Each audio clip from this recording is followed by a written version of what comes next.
Morning વિદ્યાર્થી મિત્રો, કેમ છો? મજામાં? ધોરણ 11 કેમિસ્ટ્રીમાં રસાયણ વિજ્ઞાનની અંદર તત્વોના ગુણધર્મો અને તેમાં આવર્તનીય ગુણધર્મો. વિદ્યાર્થી મિત્રો, આપણે આજે વાત કરવાની છે પરમાણુય ત્રિજ્યા. આવર્ત કોષ્ટકની અંદર આધુનિક આવર્ત કોષ્ટક જે છે એમાં સમૂહ 18 અને આવર્ત 7 એમની આજે આપણે પરમાણુય ત્રિજ્યાની વાત કરવાની છે. મિત્રો, તમે વિચારો કે કોઈ ગોળ પદાર્થ હોય, ધારો કે દાખલા તરીકે દડો છે, તો એમની પરમાણુય ત્રિજ્યા અથવા એની ત્રિજ્યા માપવી એની સરખામણીમાં કોઈ પરમાણુની ત્રિજ્યા માપવી એ બહુ મુશ્કેલ છે, કારણ કે પરમાણુ એ અતિ સૂક્ષ્મ છે. એટલે એમની જે ત્રિજ્યા માપવી પરમાણુની એ મુશ્કેલ છે. તો આ જે પરમાણુની ત્રિજ્યા છે એ માપવા માટે ક્ષ કિરણ વર્ણપટ અથવા એને સ્પેક્ટ્રોસ્કોપિક પદ્ધતિ કહેવાય છે, જેના વડે તેમની પરમાણુય ત્રિજ્યા માપી શકાય છે. તો વિદ્યાર્થી મિત્રો, આજે પરમાણુય ત્રિજ્યા છે કેટલી છે? તો માપન દરમિયાન એ પરમાણુય ત્રિજ્યા 1.2 એંગસ્ટ્રોમ મળી છે. 1.2 એંગસ્ટ્રોમ મળી છે, અથવા એને મીટરમાં ફેરવો તો 1.2 × 10⁻10 મીટર, બરોબર છે? તો આવા જે અતિ સૂક્ષ્મ પરમાણુ છે એમની પરમાણુય ત્રિજ્યા એ માપવી સરળ હોતી નથી, એટલે કે મુશ્કેલી વાળી છે. તો આવા સમયે આવા જે કોઈ પણ પરમાણુ છે એની પરમાણુય ત્રિજ્યા, દાખલા તરીકે અમારા કે કોઈ પરમાણુનું કેન્દ્ર છે, એની કક્ષાઓ છે,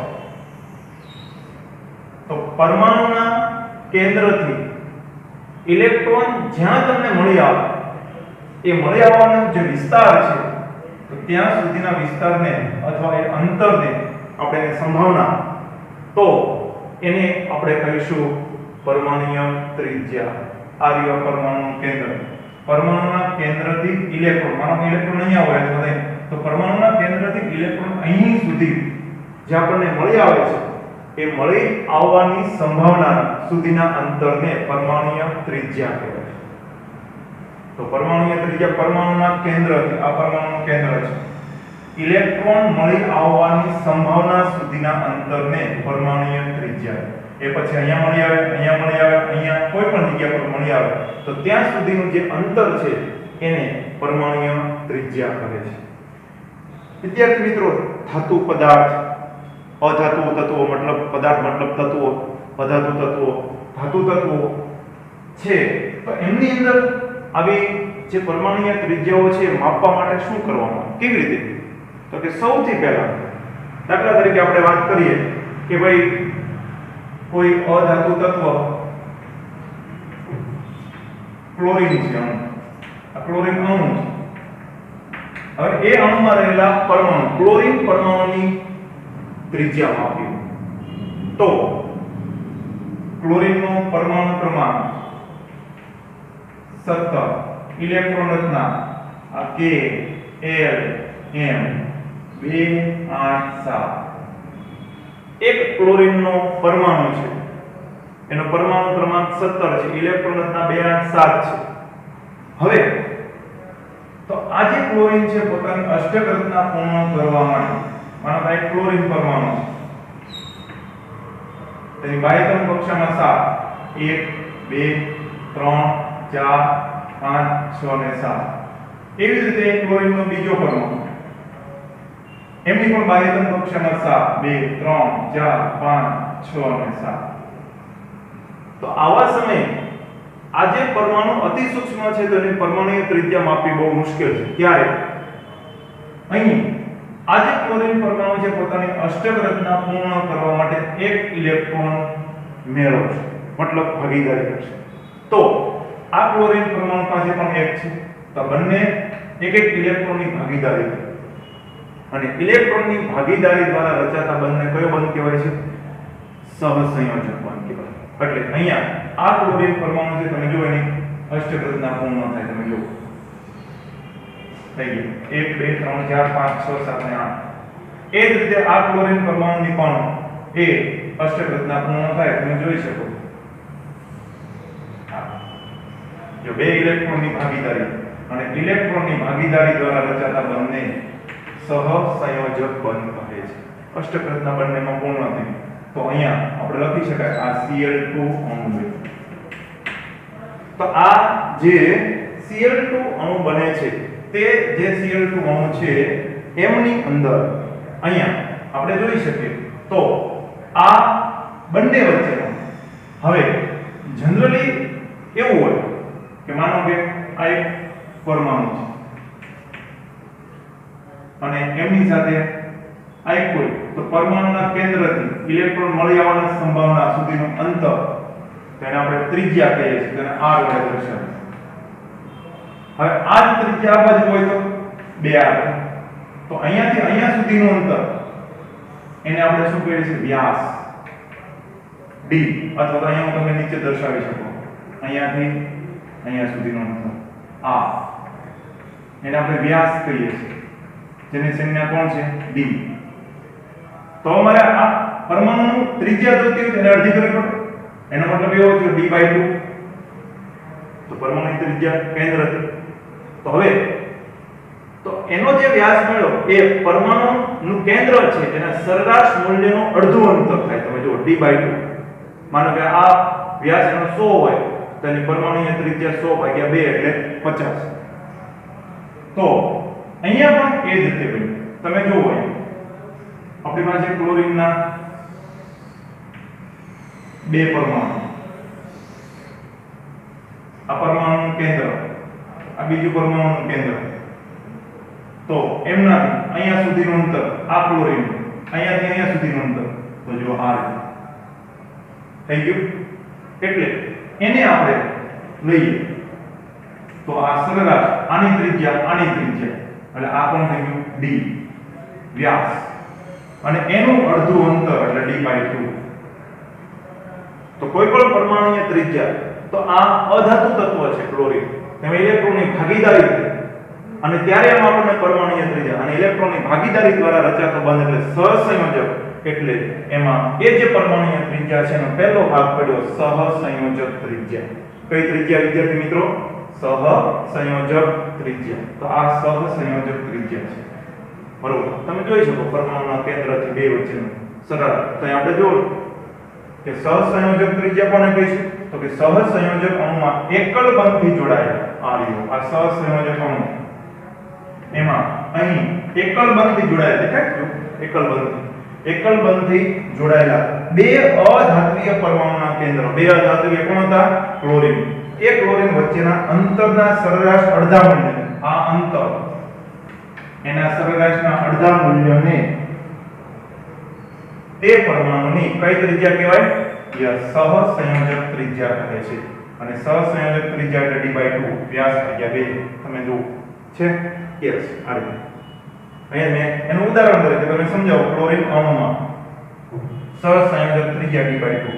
તો સ્પેક્ટ્રોસ્કોપિકની મદદથી ક્લોરીન પરમાણુની ત્રિજ્યા મળી 198. મતલબ Cl2 અણુમાં ક્લોરીન પરમાણુની ત્રિજ્યા મેળવી તો d/2 198/2 એટલે 99 પિકોમીટર આવે. તો ક્લોરીન પરમાણુની ત્રિજ્યા એ આપણને 99 પિકોમીટર મળે. એટલે સરેરાશ મૂલ્યના અડધા અંતર અથવા અડધા મૂલ્યને તે પરમાણુની પરમાણુની ત્રિજ્યા, પણ આપણે કઈ ત્રિજ્યા કહીશું? સહસંયોજક, કારણ કે અધાતુ તત્વ છે અને એમાં ઇલેક્ટ્રોનની શું થાય છે? ભાગીદારી. અને ત્યારે રચાતી હોય ત્યારે એમને સહસંયોજક ત્રિજ્યા વડે દર્શાવવામાં આવે. આ વાત કરી ક્લોરીન. હવે આપણે વાત કરીએ ધાત્વીય ત્રિજ્યા. તો પરમાણુય ત્રિજ્યાને કેટલી રીતે દર્શાવી શકાય? 3 રીતે. તમે અહીંયા જોઈ શકો છો 3 રીતે. એક સહસંયોજક ત્રિજ્યા, ધાત્વીય ત્રિજ્યા અને વાન ડર વાલ્સ ત્રિજ્યા. ચાલો ધાત્વીય ત્રિજ્યાની વાત કરીએ તો માનો કે મારી કોઈ કોપર છે તો તમને બધાને ખબર છે કે ધાતુ ઘન સ્વરૂપ, કયા સ્વરૂપે? ઘન સ્વરૂપ. અને એમાં જે પરમાણુ હોય કેવા ગોઠવાયેલા હોય? પાંચ પાસે ગોઠવાયેલા. આ રીતે હોય ને, જુઓ તો પાંચ પાસે હોય તો એમાં એ નજીક નજીક હોય છે. અને ત્યારે માનો કે કોપર છે, એક કોપરનો પરમાણુ, તો પાંચ પાસે ગોઠવાય છે બીજો કોપરનો પરમાણુ. આ પરમાણુ કોપરનું કેન્દ્ર, આનું કેન્દ્ર, આ કોપર છે, આ પણ કોપર છે, બે પરમાણુ છે. તો હવે ધાતુ છે તો ઇલેક્ટ્રોનની ભાગીદારી નહીં, પરંતુ પાંચ પાસે ગોઠવાયેલા હોય છે. અને ત્યારે આમનું ત્રિજ્યા અને આમની ત્રિજ્યા એટલે બે વચ્ચેની આપણે આને આમ દર્શાવીએ તો આ શું કહેવાય? વ્યાસ. અહીંયા અહીંયા સુધીનું એટલે કે મૂલ્ય શું થયું? d/2 કોપર પરમાણુ છે. તો એ જે કોપર પરમાણુ તમને મળ્યા તો એક ધાત્વિય જે સ્ફટિક છે એમાં પાંચ પાસેના જે બે પરમાણુના કેન્દ્રો વચ્ચેના જે અંતર છે એ અડધા મૂલ્યને તે ધાતુ પરમાણુની એ ત્રિજ્યા કહેવાય, એટલે એને ધાત્વિય ત્રિજ્યા. તો કોપર જે પરમાણુ છે એમની જે આપણને ત્રિજ્યા મળી એ 298 મળે, બરોબર છે. તો એ જે 256 છે. તો અહીં જે કોપર પરમાણુની પરમાણુય ત્રિજ્યા હવે મળેલી હોય તો એને d/2 એનો અડધો એટલે કેટલી મળે? 128 પિકોમીટર. તો આપણે ધાતુની વાત કરી, આ અધાતુની વાત કરી હતી, આ ધાતુની એટલે ધાત્વિય સ્ફટિકમાં પાંચ પાસેના બે પરમાણુ કેન્દ્ર આ રહ્યો, બે કોપર પરમાણુ, પાંચ પાસેના બે પરમાણુ કેન્દ્ર આ રહ્યો, એમના વચ્ચેના સરેરાશ અંતરના અડધા મૂલ્યને તે ધાતુ પરમાણુની ધાત્વિય ત્રિજ્યા કહે છે. દાખલા તરીકે કોપર પરમાણુ છે તો કોપર પરમાણુના બે કેન્દ્રો વચ્ચેના સરેરાશ અંતરના અડધું મૂલ્ય, તો કોપર અણુ જે છે એની પરમાણુય ત્રિજ્યા સ્પેક્ટ્રોસ્કોપિક મદદથી 256 પાઇકોમીટર મળે. એનું અડધું મૂલ્ય એટલે d/2, d એટલે 256/2 એટલે 100. તો કોપર પરમાણુની પરમાણુય ત્રિજ્યા એટલે ધાત્વિય ત્રિજ્યા 128 પિકોમીટર આપણને જોવા મળે છે. 128 પિકોમીટર. તો આ રીતે તમે અહીંયા તમે લઈ લો ઉપર દર્શાવ્યું d/2 તો અહીં લખી શકો તમે કે ધાત્વિય પરમાણુય ત્રિજ્યા એટલે d/2. તો કોપર અણુની કેટલી? 256 પરમાણુય ત્રિજ્યા એને ભાગ્યા 2 તો આપણને કેટલી મળી ગઈ? 128 પિકોમીટર આપણને પરમાણુય ત્રિજ્યા એ ધાતુની મળે છે. એટલે આ ધાત્વિય ત્રિજ્યા. ત્રીજી વાત આવે છે વાન ડર વાલ્સ ત્રિજ્યા. કઈ છે? વાન ડર વાલ્સ ત્રિજ્યા. મિત્રો નિષ્ક્રિય વાયુ 18મો જે સમૂહ છે એમની વાત કરવાની છે. તો વાન ડર વાલ્સ ત્રિજ્યામાં શું છે તો કે પરમાણુના બંધમાં જોડાયેલા ન હોય તેવા બે પાંચ પાસેના પરમાણુ ન જોડાયેલા હોય તેવા. કેમ? 18મો સમૂહ શું છે તો કે નિષ્ક્રિય વાયુ અથવા ઊંડા વાયુ. શું એમને ઇલેક્ટ્રોન મેળવવા ગુમાવવા ન હોય, એટલે એ લોકો શું કરશે? બંધમાં જોડાશે નહીં. દાખલા તરીકે આપણે વાત કરીએ, માનો કે કોઈ નિષ્ક્રિય વાયુ હોય, એનો એક પરમાણુ છે, એનો બીજો કોઈ એક પરમાણુ છે, આનું પરમાણુ કેન્દ્રમાં આ પરમાણુનું કેન્દ્ર, આ એક પરમાણુનું કેન્દ્ર, આ બીજા પરમાણુનું કેન્દ્ર બંધમાં જોડાયેલા ન હોય, કારણ કે એમની અષ્ટક રચના શું હોય વિદ્યાર્થી મિત્રો? યસ, પૂરી હોય ને. તો આવા સમયે એમની જે અષ્ટક રચના પૂર્ણ છે તો એ અષ્ટક રચના પૂર્ણ હોય તો બાહ્યતમ વૃક્ષમાં કોઈ ઇલેક્ટ્રોન આટા મારતો હોય, અહીંયા કોઈ તો આને ઇલેક્ટ્રોન મેળવવો નથી ને ગુમાવવો નથી. પરંતુ બને એવું કે આ પરમાણુના કેન્દ્રમાં જે પરમાણુનું કેન્દ્રનો ધન વીજભાર છે એ બીજા પરમાણુના કેન્દ્રમાં રહેલા એટલે કે બીજા પરમાણુના ઇલેક્ટ્રોનને આકર્ષતો હોય છે. તો બીજા પરમાણુના કેન્દ્રનો એ પ્રથમ ઇલેક્ટ્રોનને શું કરશે? આકર્ષશે. તો ત્યારે એક નિર્બળ આકર્ષણ બળ, એ નિર્બળ આકર્ષણ બળ એટલે કઈ? વાન ડર વાલ્સ. વાન ડર વાલ્સ નામના વૈજ્ઞાનિકે આ ત્રિજ્યા બતાવી એટલે એને નામ પડ્યું વાન ડર વાલ્સ ત્રિજ્યા. તમે જો એક પરમાણુનું કેન્દ્ર બીજા પરમાણુના ઇલેક્ટ્રોન અને બીજા પરમાણુનું કેન્દ્ર એ પ્રથમ પરમાણુના ઇલેક્ટ્રોન સાથે નિર્બળ આકર્ષણ બળ ધરાવે છે. તો તમને પ્રશ્ન થાય સર આ વાન ડર વાલ્સ આકર્ષણ તો આમાં યસ આમાં પણ હોય હે આનો ઇલેક્ટ્રોન આને ઇલેક્ટ્રોન આને હોય દરેકમાં વાન ડર વાલ્સ આકર્ષણ જોવા તો મળે પણ નિર્બળ હોય. કેવું હોય? નિર્બળ. થોડી એવી ઊર્જા આપો એટલે તૂટી જાય. એટલે આ જે છે તો એનું અંતર પણ થાય.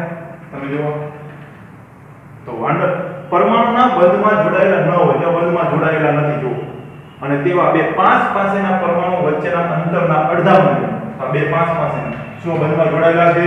ના. તેમના વચ્ચેના 5 પાસેના બે પરમાણુ વચ્ચેના જોઈ લો પરમાણુ વચ્ચેના અંતરના આ અડધું મૂલ્ય એટલે કયું? d/2. તો એ અડધા મૂલ્યને વાન ડર વાલ્સ ત્રિજ્યા તરીકે ઓળખાય. મેં ઉદાહરણ તરીકે આપ્યું જો વાન ડર વાલ્સ ત્રિજ્યા તરીકે ઓળખવામાં આવે છે. એ વાન ડર વાલ્સ ત્રિજ્યા ત્રણ સ્વરૂપ. એટલે આવા સમયે વાન ડર વાલ્સ ત્રિજ્યા આમાં પણ હોય આમાં પણ મતલબ શું છે તો કે આમાં બંધથી જોડાયેલા નથી. આમાં છે જો છે વાન ડર વાલ્સ ત્રિજ્યા બધામાં હોય પણ નિર્બળ આકર્ષણ કારણ કે આનો પરમાણુનું કેન્દ્ર આના ઇલેક્ટ્રોન સાથે આના પરમાણુનું કેન્દ્ર આના ઇલેક્ટ્રોન આકર્ષણ તો દર્શાવવું પણ આમાં તો શું છે અષ્ટક રચના પૂર્ણ છે. એને ઇલેક્ટ્રોન ગુમાવવા નથી મેળવવો નથી. તો આવા સમયે આ આકર્ષણ જે છે એ નિર્બળ આકર્ષણ હોય એટલે એ વાન ડર વાલ્સ ત્રિજ્યા તરીકે આપણને આ જોવા મળે છે. એટલે આ ત્રણ સ્વરૂપ. હવે આપણને પ્રશ્ન થાય કે સર આમાંથી કઈ ત્રિજ્યા પરમાણુય ત્રિજ્યાનું મૂલ્ય વધારે હોય? તો તમે જુઓ આ કઈ ત્રિજ્યા છે? વાન ડર વાલ્સ ત્રિજ્યા. એમાં જો બે પરમાણુ કેન્દ્ર વચ્ચેનું અંતર એ વાન ડર વાલ્સ ત્રિજ્યા. બીજું ધાત્વીય ત્રિજ્યા અહીંયાથી અહીંયા આ અંતર જુઓ અને ત્રીજું આમાં જો વચ્ચે આવી બીજું પરમાણુ તો તમને અંતર ક્યાં વધારે દેખાય? યસ અહીંયા દેખાય ને. તો સૌથી વધારે કઈ ત્રિજ્યા? તો કે વાન ડર વાલ્સ ત્રિજ્યા ગ્રેટર ધેન ધાત્વીય ત્રિજ્યા ગ્રેટર ધેન સહસંયોજક ત્રિજ્યા. તો ત્રણમાંથી કઈ ત્રિજ્યાનું મૂલ્ય સૌથી ઓછું હોય? સહસંયોજક ત્રિજ્યા. એનાથી વધારે ધાત્વીય ત્રિજ્યા, એનાથી વધારે વાન ડર વાલ્સ. તો તમે આપી શકો અહીંયા વાન ડર વાલ્સ ત્રિજ્યા સૌથી વધારે છે તો આપણે એને કહી શકીએ ગ્રેટર ધેન બીજી કોણ આવશે? ધાત્વીય ત્રિજ્યા.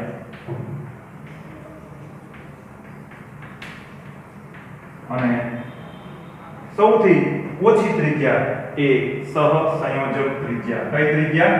સહસંયોજક એ ત્રિજ્યા. તો આ રીતે એ ત્રણ ત્રિજ્યાઓની આપણે વાત કરી. પરમાણુય ત્રિજ્યા, અતિ સૂક્ષ્મ, એમની વ્યાખ્યા જોઈ, એમના ત્રણ પ્રકારે ક્યાં ક્યાં. હવે આપણે નેક્સ્ટ લેક્ચરની અંદર આપણે જોઈશું કે આવર્તમાં પરમાણુય ત્રિજ્યા અને પરમાણુય ત્રિજ્યા એટલે કે સમૂહમાં પરમાણુય ત્રિજ્યા કેવી આવર્તમાં ડાબી બાજુથી જમણી બાજુ તરફ ક્યારે અને સમૂહમાં ઉપરથી નીચે તરફ આવો ત્યારે. એટલે કે આવર્તમાં પરમાણુય ત્રિજ્યા અને સમૂહમાં પરમાણુય ત્રિજ્યામાં શું ફેરફાર થાય એના વિશેનો અભ્યાસ આપણે નેક્સ્ટ લેક્ચરમાં કરીશું.